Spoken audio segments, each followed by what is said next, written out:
I was looking low. Okay, let me turn the chat on. Make sure I can see every message. Okay.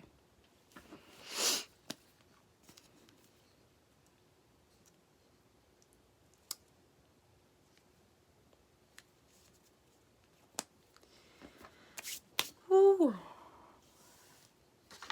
What is this? Oh my! Every time I touch my face, something gets on there. Jeez. Okay. Ooh. Oh, chat. There we go. Hey. Oh my gosh. I want to make sure I see all the chat messages because I feel like sometimes it randomly just goes away. So, hey y'all. So, I took notes, but not like complete notes because I feel like for me to sit here and like read everything would kind of not be effective. So I just hope I can remember everything, right? So obviously you see the title, Coming Out of Fire. And this is from the story of Daniel, the book of Daniel, chapter 3. And I was led to this book, everything, because, you know, I was in a bad place, let's just be honest. And I was just, you know, trying to fellowship with God and just trying to get some new perspective on some things. And he sure did give me some new perspective. So if you don't know, Daniel chapter 3 is on Shadrach, Meshach, and Abednego. We know that story. Everybody knows that story. But me rereading this story, I kind of got some new perspectives that I haven't really seen anybody talk about. But even if they did, I'm going to talk about it still because this is what I got from it. So the first thing I want to talk about with the story. So we know that in the beginning, King Nebuchadnezzar builds this statue, this big gold statue that he wants everybody to worship, right? So we know that he calls the administrators, he calls everybody to come and kneel at this statue at the sound of all the musical instruments, right? So when you heard the sound of the music, you were supposed to kneel down and worship this statue, right? And so we know that, you know what? I don't remember if it even talked about there being more people besides the administrators. I'm sure there would be though, like just the people in the town, in the city or whatever. So the first thing that I got from it was, I want you guys to imagine what it's like with a big crowd of people, and all these people, as soon as you hear an instrument, they're kneeling down and they're bowing before a big golden statue, right? And they're kneeling down. And I want you to imagine what it's like when some people look up and they look around to see if, you know, if everybody's bowing, because we know King Nebuchadnezzar said, if you don't bow, if you don't worship this statue, you're going to get thrown in fire. So everybody knew the repercussions of not worshiping this statue, right? So I want you to imagine everybody's kneeling down at this statue, but then they turn around and they see 3 people still standing.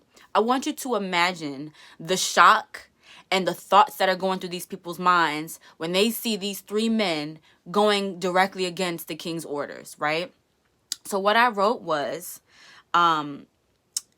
Shadrach, Meshach, and Abednego, they did this publicly. I'm trying to relate this to, well, y'all will get the revelation, right?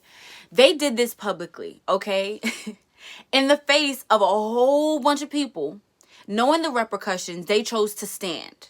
They chose to go against the norm. They chose to do something completely opposite of what everybody else was doing. So again, I want you to imagine what everybody else is thinking, looking at these 3 men. They know, okay, they're about to die.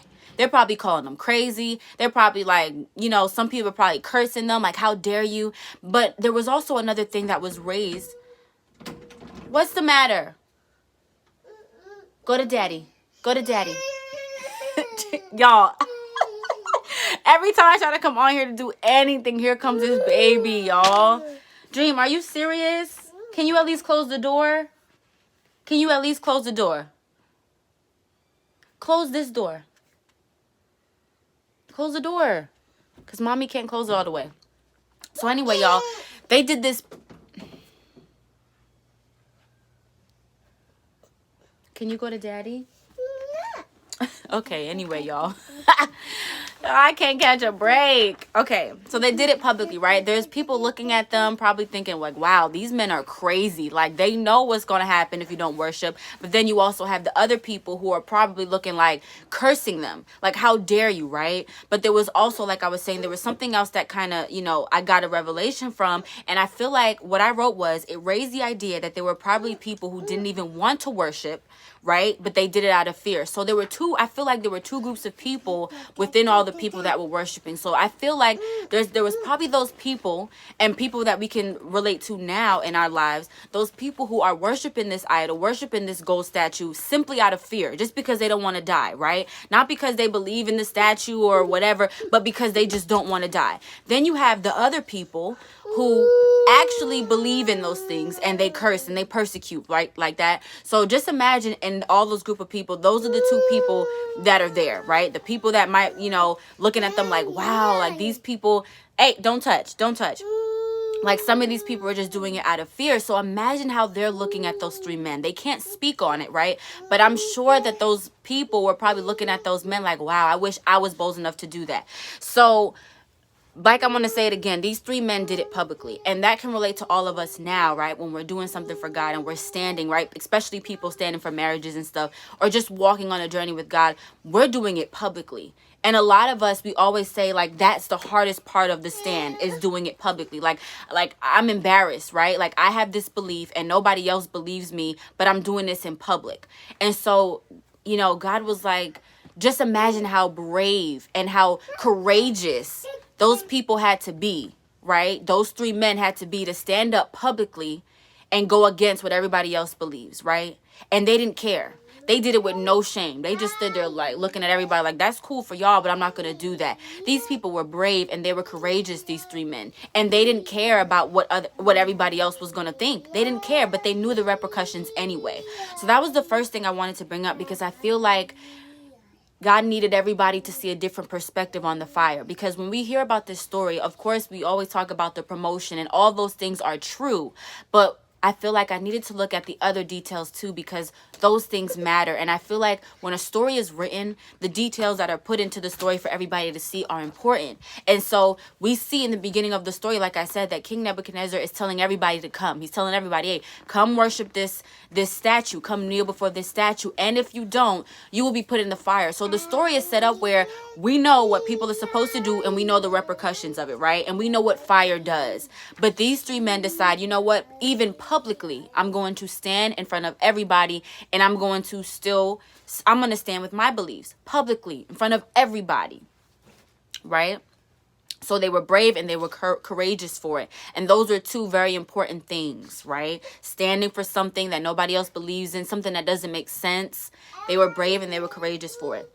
So then the next part that I wrote down was that obviously the next thing that happens is, King Nebuchadnezzar tells them like, hey, I'm like, basically, I feel like King Nebuchadnezzar tried to give them one more chance. Like, if you don't kneel before this statue, I'm going to throw you into the fire. It was like he reiterated it almost as if maybe they didn't hear, right? Like, he wanted to give them a chance to like understand really what was about to happen. And so the three men are like, well, basically we heard you, but I'm not finna do that. Like, I'm not going to worship this statue. I don't believe in that. And so King Nebuchadnezzar gets angry. And now he's like, you know what? All right, throw him in the fire. But not only did he want them to be thrown in the fire, he told them to make the fire 7 times hotter than what it normally would be. 7 times hotter. So y'all got to understand, fire is hot already, right? So just imagine it being 7 times more hot. Okay? And of course, when people talk, dream.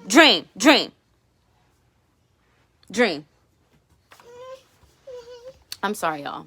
When people talk about the fire in the story, we talk about obviously the fire of life, the trials of life when we're going through something, right? And that still counts.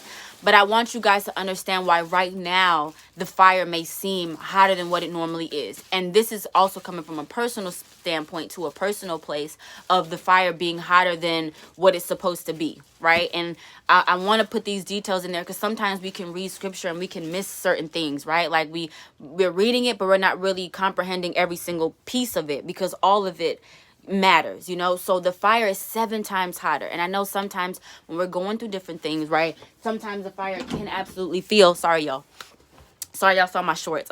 The fire can feel absolutely 7 times hotter. It feels hot, like almost to the point where you can't stand it anymore, right? Where you feel like you... Dream! Y'all, I'm gonna have to come back on here because there's no way I'm gonna be able to get through this live.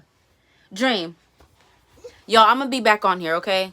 I'm gonna be back on here. Just 1 second.